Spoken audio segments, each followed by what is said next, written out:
what if the very things keeping your business alive are also the same things that keep your business from being great?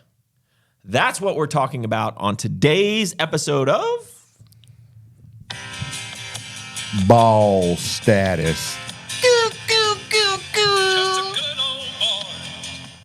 All right, we're back, Pat. It's been a little while. Yeah. Boss Status, the health of business, the business of health. And today we're going to talk about something we went over at the GLS. Yeah. Global Leadership Summit. Global Leadership Summit is a leadership summit that we take all our managers to every year. Actually, we host it here. And this year I was really struck, and I got to give credit to Juliet Funt. She was one of the speakers, and this one really hit home for me as a serial entrepreneur, essentially. And that is really what we're talking about here is the power of reduction. Less is sometimes more, right? Because we can all get caught up in, at least I know I've been there. Yeah, I would say that's identified as one of our companies, like not struggles, but like we like more. Say yes to all the opportunities. Yeah. Right. And they can be good opportunities. And this is the hard part, right? It is like when to say no to being good so that you can be great, right? When to give up good to be great. And that is it's a really hard thing to identify. And so today we're going to talk about that, some things that and this doesn't just have to be from a business leadership perspective, but even as an employee and how you work and manage your time. You know, sometimes you have to give up some of the good things you do so that your position can be great, the results of your position can be great. And it also has to do with like health. Like sometimes you try to do every little fad diet when really you could stick to some of the basic things and be way better. So that's what we're going to talk about today. Love it. So yeah, this one really struck me because I would say that this has been the past year or so has been all about focus, right? Is really what we're trying to do. So I will admit in 2024, we had really big ambitions and we did a lot of things. Like we brought on extra brands, we did rebrands, open new businesses. Like we basically said yes to everything. And very quickly we found out that even though some of those things were good, they were holding some of the things that had the potential to be great. They were holding those things back. And so what we're going to try to do is kind of work through some of those. And I can talk about some of the things that, we went through. I think the first one really was when we brought on MyoBlocks. Yeah. So if you're a new listener here, we run a number of supplement brands through Crush It Brands. And we decided to take on, at the time, it was a fourth brand. And it kind of fell into our laps. So we were just kind of like, oh, we can do this. We can add more. But as you add more, that's just another, we didn't add necessarily more employees. We just spread our employees more thin. And in fairness, I'm not making these decisions in a vacuum. These decisions were made in a very, probably too democratic way. If I had to go back and do it again, well, I probably wouldn't have done it and brought on that brand for sure. But I pretty much left it up to a vote to everyone, and we did it in a confidential way, so no one got to know. And I think everyone kind of gets wrapped up in the excitement of more. I know I do sometimes. And really, at the end of the day, it just became a distraction for us. Right? So MyoBlocks, we've decided, if you've noticed, if you follow the brands, we haven't brought out any new products for 6 months. That brand is going away. I'm saying it here first. We're basically going to lay it to rest because it's been a distraction for us. Not that the products weren't selling, not that they were not cool products or a cool brand, but it wasn't our core, no pun intended, competency, and it was pulling resources that if you took the same amount of time it took to generate X amount of income on MyoBlocks, we could put that same amount of time over here on Core and Unmatched and generate 5, 10, 20X return. So sometimes we have to give up these little good things to be great. And then secondly, I think the other big thing we did is we exited arms race, right? And so there was just too much overlap in all of the things we were doing. And also our employees, again, were getting pulled too thin because a lot of those employees worked on multiple brands. So we kind of made that decision that it was too much. Although Arms Race is great, like I love Arms Race, and I'm still good friends with Julian and Casey and everyone over there. It was just kind of pulling at where we needed to put all our thrust, or all our energy, right? And that was on the core and unmatched brands. And then, of course, Miracle Labs will always be around as a sister company, of course. So over the past year, we've gone from 5 brands to 3 brands, but we've brought on probably 5 or 6 new employees for those brands at very important positions. And we are much better off than where we were a year ago. Wouldn't you say that's probably the truth? And I think one thing is you never know. It's hard to identify, and we're starting. You might be able to speak to that, but like, which of the add-ons are gonna be great, right? Like you still need to say yes to certain opportunities, right? But it's the evaluation that gets really difficult. Well, is this an opportunity? If I say yes to this, is it going to pull from all these other resources? And sometimes you don't know. And sometimes you do have to walk through it and have the lesson almost learned firsthand. Don't get it twisted. You're exactly right. It's just like, as an entrepreneur, a lot of times I'm all for people trying a ton of different things. Right. You got to throw a bunch of stuff on the wall and see where it sticks. And I think that's what we did. But at some point, you then need to reduce what is sticking more than the others. Right. And that's what we've kind of decided to do over the last year. I would also say that we have taken our retail stores, which, retail is just changing, where the way you do business and where you transact with people over the last 3 to 5 years since COVID is just changing. So we have 13, if you include the gyms, 15 different supplement stores.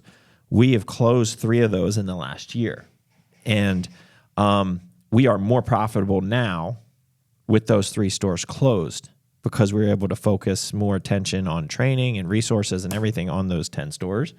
And so every time I made these decisions, you would probably see it, like when I actually put my foot down and made the decision, we're going to close this store, or we're going to I remember the day we said, you know what? I'm done with MyoBlocks.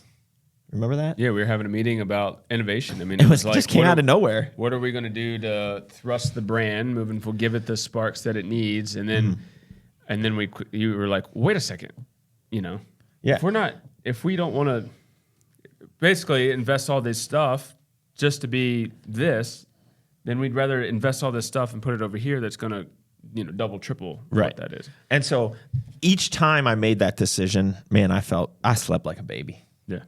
And that was a big one. I would say that the Arms Race one was a really hard one because not only my personal connection with Julian and Casey, but also, that was a brand that's been around, a very successful brand that's been around for 5 years. That was probably the one that, an original founder of that I was more connected to. I was one of the creators. We just did a rebrand. But we had a bunch of turnover there too, and some different marketing people coming in and out, and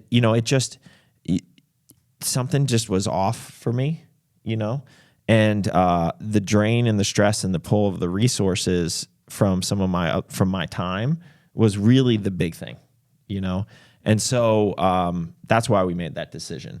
And so that one was definitely harder than the MyoBlocks, which was a brand that kind of fell into my lap, literally kind of fell into my lap. So, I think as entrepreneurs, we're addicted to more. We're addicted to more ideas, more revenue streams, more hustle. Like, we like that, right? I don't wear it on as a badge of honor that I work X amount of hours a day. I think that's silly. My goal is to work 4 hours a day, really is what, I don't think 4-hour work week is reasonable, but a 4-hour day is would be great if I could get there. So the people that brag that they're hustling all the time, I think that's not the ultimate goal, but some days you're going to have to work, really long hours. But talking about that all the time, I don't think is the right thing. But, generally we're all addicted to more. And sometimes we just want to move fast, but we're not precise. Right. And I think that's something that we are getting much better at, is in everything that we're doing. So I think another perfect example of this is the gyms. The gyms are super successful, And we've been looking and slow walking our third location, which is going to end up being 3 times the size of our others. It's a massive investment. We've been slow walking that. We've been being way more precise. We're probably on our 5th location that we've really gone down the route of getting pretty far with. So now we're being way more precise with our decisions as opposed to just going fast. Let's just open up another store. Let's do this. Okay, this store's open. Now let's move on. But like once you open a store, then you got to nurture it and build a community and do all those things. And I think, I even back to like 2016 when we opened 4 stores, that was a learning process we had to know. It's not just about opening the store. Like that's cool, but that's kind of like anyone can do that. It's like anyone can have a kid, but can everyone be a great dad? Yeah, for 18 years. Right, for 18 years. I mean, like, and then do all the things you have to do for 18 years, right? So it's kind of the same thing. And so we are trying to be way more precise in what we're doing. And like having a kid's fun. You know what I'm saying? It like is. The act to get to the kid is a lot of fun. The baby making it's part. It's kind of like creating a new store. Yeah, you can be a total idiot. You get high off of it. Yeah, right? you can be a total idiot and do that. So yeah, I mean, I think this, another example is like launching 5 different product lines instead of mastering the one. And some of my notes here on this is talking about like adding, all these different gym classes and all these different like fad diet things when you could really just focus on a couple of the basics and become really good or get into really good shape. For us, I think another example that the gyms are perfect of is the precision. It's we're trying to find the perfect spot and we're taking our time. We're not rushing it just because we can open a gym and be profitable. We want to open a gym and be great and make an impact. And that's what we're trying to do. So like we are not changing the ethos of our gym, right? We're not trying to be one of those big box gyms that is going to be everything to everybody. We are going to be super precise in the niche of our gym, right? We're going to be super precise in the niche of unmatched supplements, which is, all natural, longevity based, almost like a biohacking brand. We're going to be super precise there, right? We're going to be super precise in how we formulate and tell the story of core, et cetera, et cetera. So the gym, though, is the perfect example because we don't have childcare. We don't have spin classes. We don't have Zumba classes. We don't have a basketball court, right? Shoot, we don't even have locker rooms. No pools, no saunas, no. But every time people towels. walk in, We got towels. But every time, I would just to say about every day we hear somebody saying or a guest that comes through, this is one of the best gyms I've ever been in. Yeah. We focus on amazing equipment, amazing environment, cleanliness is huge, and the community is huge, right? Like that's what we're focused on. We're not trying to be everything to everybody. So here, less is more. The reducing the gym down to what it is at its core is a place to like train hard. That's where the Coliseum really wins. So I think that's a perfect example there. And I think one of the costs, the emotional stress of having too much to work on, I have found now different employees handle it differently, but we'll talk about this in a minute, but like putting too many rocks in an employee's backpack really holds them back from climbing to the top, right? Like that is the analogy. And so if you want your employees to be great and really good at the job they're doing, if we put too much on them, they slow down. They don't go as high. Now, there's a fine line here because we are an entrepreneurial. We do really value a jack of all trades. But at some point in time, there needs to be that specialization. And, I think finding out when that time is, I think everyone's going to have to figure that out themselves, in terms of their employees or whatever.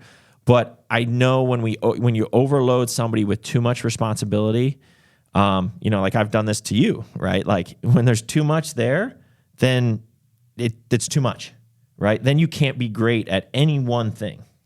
So although the figure it out and jack of all trades is something that is really important, not overloading your employees, putting too many rocks in their backpack, as it said, is really important. Yeah, and in the encouragement of a intrapreneur atmosphere, it's also up to that person that maybe has too many rocks in their backpack, depending on where they are in the chain. So say it is me for this example. It's also, you're not coming to save me, right? Like you're going to keep moving. right? So it's up to me as well to be able to like, all right, what rocks in my backpack can I take out and can I pass on? Yep. And give others opportunities, and that's where we've created a bigger team, and then they keep things moving as well. Yeah. You know? And if you're listening to this and you feel like you're hustling harder than ever, but you're not seeing that forward motion, then you're probably in this trap. You know, like we had a couple entrepreneurs through here within the past few weeks, and you can tell they're doing a lot of things. Very much reminded me of myself at some point, right? And so at some point in time, they really got to focus on where to put their energy, right?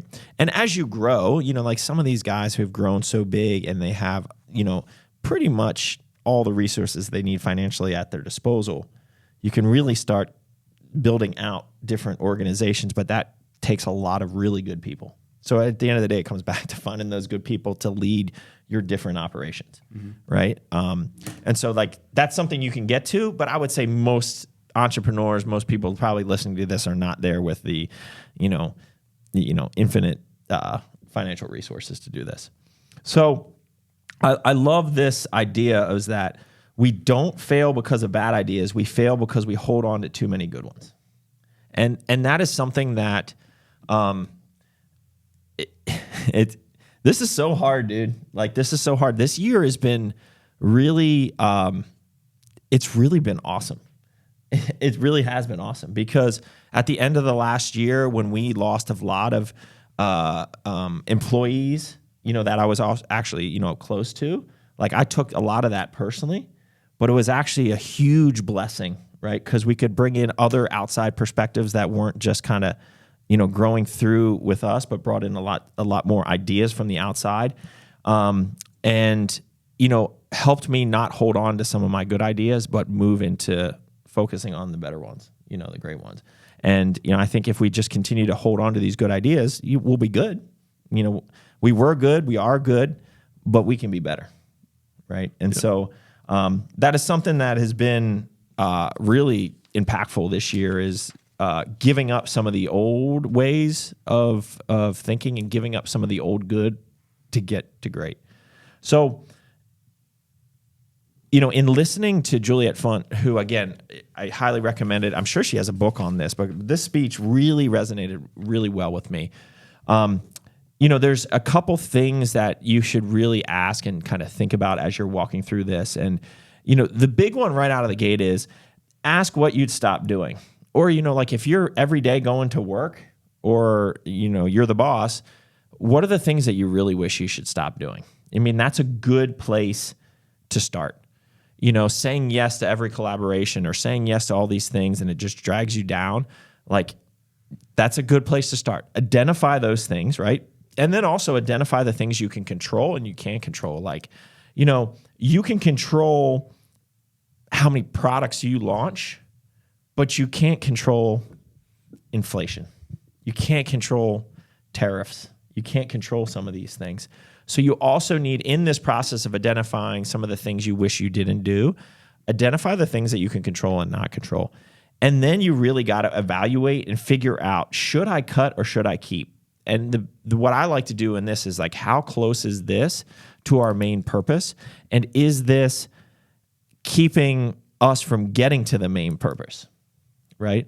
And so I think pulling too thin, so for our example, pulling too thin by stretching certain marketing resources and different things across 5 brands was keeping us from our main purposes and our goals and our kind of like our hedgehog concepts of our biggest brands, right? And so after evaluating that, then it's really just about taking the action. And 9 times out of 10, you're going to be wildly relieved when you take the action, right? When you take that action to kind of cut something, you will get so much. You'll probably double your productivity in your other areas. And that's the time when you really got to speak up as an employee or as a boss. You got to make the decision of just like, I suggest we stop this, right? And that's hard. That's, it's delegating a task, cutting a project, discontinuing a program or a product. And, that is hard. But over the past year in doing that, it has allowed more room for growth in other areas, right? It's allowed us to expand into products that are more profitable and more impactful. or more ventures that are more profitable and more impactful, right? So shutting 3 stores that are not performing the way we wanted them to be, basically we had our senior people in the stores were focusing a lot of time and effort on these 3 crappy stores. But just like you want to put your best people in the best opportunities, they were being pulled into these opportunities. Now they can focus on the 10 winning stores and things are a lot better, right? And same thing with that, also create space to expand how we impact the community through the physical therapy offices and eventually the wellness offices. And that's not saying, again, you might think that that's taking on more, but that is going to be a slow, precise walk in conjunction with what we're doing. And so I hope this is all making sense to you. But at the end of the day, for me, it is over the past year, when I've taken the time to reduce, we have won in every one of those situations, which is super weird. Yeah. It's super weird because at first you feel like a little bit of a failure. Yeah. Right? To admit that I'm going to close a store or not renew a lease. Actually, 2 of our 3 stores, we just didn't renew the lease. Yeah, and I think one important, I'll stay there for 1 second, because I think one important thing, and when you're relaying this in reduction, you also, this is not failure, right? So it's like, there's also a story that you have to tell as the leader at the top, and to get the culture to understand that, like, guys, this is not failure, right? This is actually making us better, right? Yep. And then from there, the weight comes off, because at times too, as a group, like at a certain point, they're looking to their leader, Yep. no matter where they are. And Yep. you said, I don't want, sometimes almost too democratic sometimes, Yep. where everybody's involved in decision making.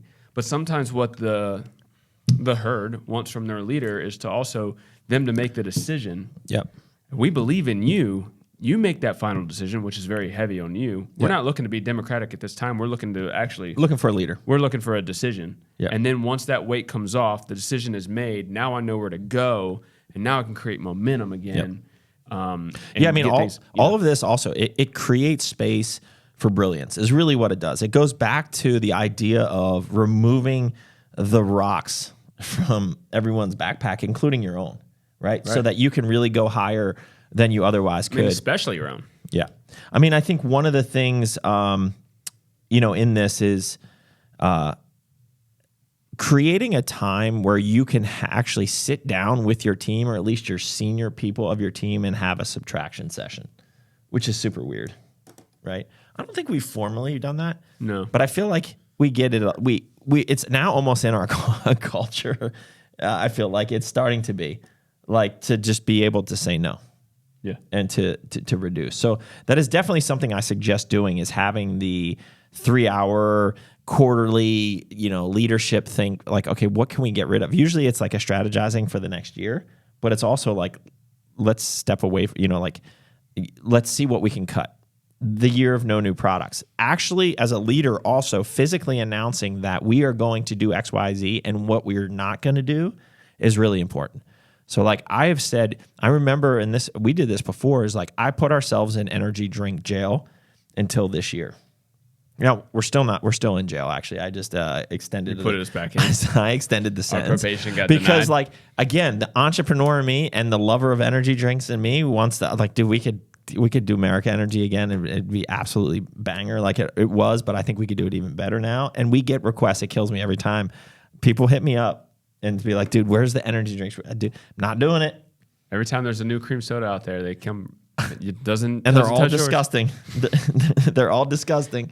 And so it's just like, that has been something, but it was powerful to actually say it, to actually not just when we stopped doing America Energy, when we actually said, no, we are not doing energy drinks through 2025. Like we've stuck to it because I said it. Yeah. Right. And so that has been a really powerful thing to do. So here's a couple things that I think over the next, coming weeks, if you feel like you're in this position of just taking on too much, let's do this. Let's write down 3 good things stealing energy from great ones. Write it down. Write down the 3 things. We should have everyone do this here. I don't think we've done this. Yeah, let's do it. Let's do it. We'll follow up with the next one. POV. 3 that things that are stealing your energy from being great. besides death metal music? That's pretty funny. That's pretty funny. Yeah. All right. And then let's pick one big thing, one small thing that you can cut, right? And also ask those around you, which can be your team at work or your family at home, what is one thing that you would love to stop doing? That's really interesting, right? Because sometimes, you know, not just in the business perspective and creating success and greatness there, but maybe at home, right? What is the one thing you wish we would stop doing, right? I could totally see, like, you know, because we live a super, and I hate to say the word, but it's true, in self-reflection, we live a very busy life, right? And now with homeschooling, it has helped because we have more time with our kids to be. The rush out the door probably is. The rush out the door. Like today, they just woke up and, you know, we made breakfast together and I didn't have to like get them in the car. Come on. They're not always pulled. Right. Right. And so, and then they still started their work at like 7:30, but they weren't pulled out the door. Yeah. Right. And so, you know, stopping that rush, and maybe it's just on Sunday, right? Maybe it's just on Sunday, stopping that rush. You know, maybe saying no to a certain tournament or a wrestling match or a game on Sunday so that you can go to church. You know, we really hate, sometimes we get pulled, like this past weekend, we had to miss church. And, you know, you're pulled because you don't want your kid to let down the team because he's an important part of the team and they are counting on him being there, but like we couldn't get to church. So maybe sometimes it's saying no to that, right? And that's a hard one. That's a tough one. That's a really tough one. But there's other things, there's other bad habits and other things that are going on at home that maybe you think are important or things that you have to do, but maybe just 30 minutes of sitting down and not being distracted with your kids every night, like maybe that's a good thing, right? Well, so that's where less is more, right? Like you don't need to do all these things. You don't need to take them to a bounce house, the trampoline park to have a good time. It's like you don't need more.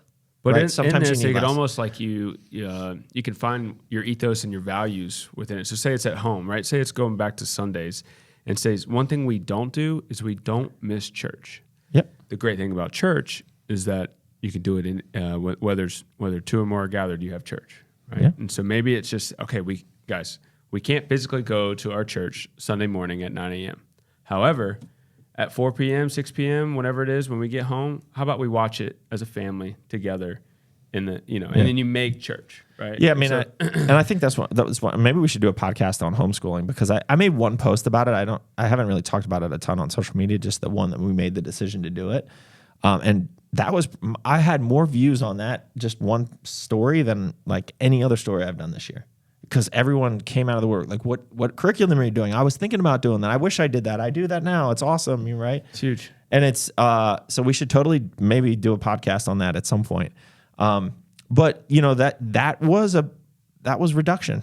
They, instead of spending 35 hours a week in school, now they're spending 6 plus 4. You know, like they're probably spending 15 to 20, and that time is huge.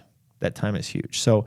You know, I just want you to encourage to look at all aspects of your life, whether it's your fitness, right? You're trying to do too much stuff, right? Whether you're trying to do all these fad things and you're doing just lift heavy weights and work out hard 4 days a week. It's not that difficult, right? You don't have to do a fad diet. Just don't eat like a slob, right? Like just like you can eat it whatever you want. Just hit your macros.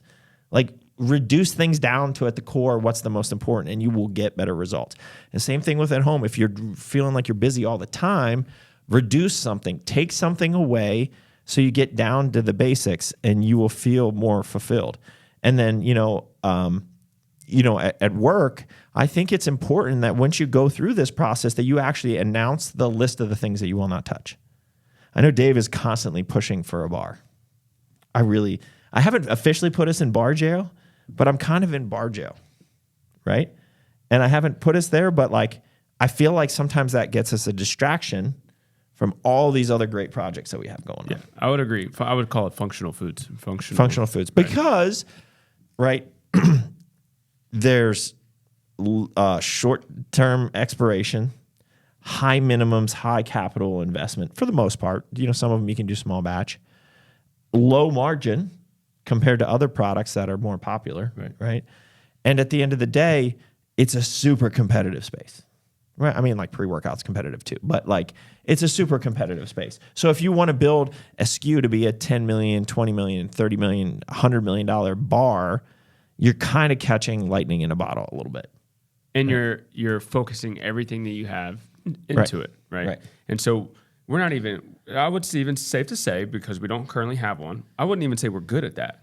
We can make it. We're good at making. We actually are great at making, but we're really good at dietary supplements and making amazing, innovative, the best formulated products on the market that taste good with great marketing collaborations, and we're really good, and that's where we're going to be great. Yep. Right. And so, just cut the distraction. We don't do that, and we do this. Yep. And then in 5 to 10 years later, or whatever the time frame comes, you can make that decision that day. Yep. But today, the focus has to be here. Right. I like the idea. It really changes your perspective if you say, this is what I don't do, right? It's almost more powerful, right? And then, I mean, we haven't officially done that. This was brainstorming notes and stuff like that. But, that is something that I'm sure we should institute, right? As what are the things we wish we would stop doing that we've done in the past because we felt like we had to do them? But just because we've done them in the past, we feel like it's like a tradition we need to carry. But really, does it really add value, or does it just suck our time? Right. Now, there's some of those traditions, they might not have a financial return, but they're a big part of the brand and culture of what we do. Right. Right. Right. So I think last year when we were thinking maybe we won't go to the Arnold Classic because, you don't get a return on it. You spend $100,000 and you sell a third of that. You're never going to get it. You're never going to be able to calculate the return on that. Right. But for us, it's part of our culture. I just had this conversation with one of our executives here just recently. It's just like, yes, it's a marketing expense, but it's also like a culture and a company morale expense because it's a ton of work. But everyone remembers those things. They remember the Arnolds. They remember the late night workouts and the early morning grinds, right? It's part of the culture. Right. So sometimes there is a reason for it, but you want to think, are you doing this just to do it? Are you doing it just because you think it's going to look good on the gram? Right. Or is it really going to bring value to your people, to your consumer, and to your bottom line, right? Those are the things you need to look at. So really, just to recap here, we're going to try to keep these boss statuses a little bit more focused and a little bit more, I'd like to keep them under 40 minutes. I've just put that out there. This is 34 minutes. That's pretty good. I just feel like some people, when I will listen to a podcast, once it's over 40 minutes, I just start zoning out. Yeah, specifically this style of where you're trying to be helpful and have a topic. Yeah, when we have somebody on here, like another guest, it might go longer. But like to get to great, you sometimes have to give up being good. And that is the main premise of this. You need strategic focus, right? You got to cut the distractions to focus on a couple key strategic initiatives. And then, to cut the noise to focus, you cut the noise to focus on habits that matter the most to you. So like that is something that you would imply in your house, right? Like sometimes cut out all the business that you think you need to do so you can focus on those things that are really important to you and your family that are going to create long-term value and connection. And so all of this reduction mindset, it's reducing so that you can go faster and more precise down a certain lane. So it's in your business, it's at your work, it's in your health, your fitness journey, and it's at your house. And so try some of this. Think about it. I think part of it is actually being aware that it's okay to reduce. We are in a much better spot, I think, mentally, emotionally, financially, and structurally now being reduced than we were a year ago. So give it a shot. Final thoughts, Meat. Take a rock out of my backpack, bro. that's like you're gonna shut off the podcast and we're just gonna forget all about it. Okay, Pat, I got 4 more things for you to do. All right, guys, till next time, keep crushing it. And remember, focus.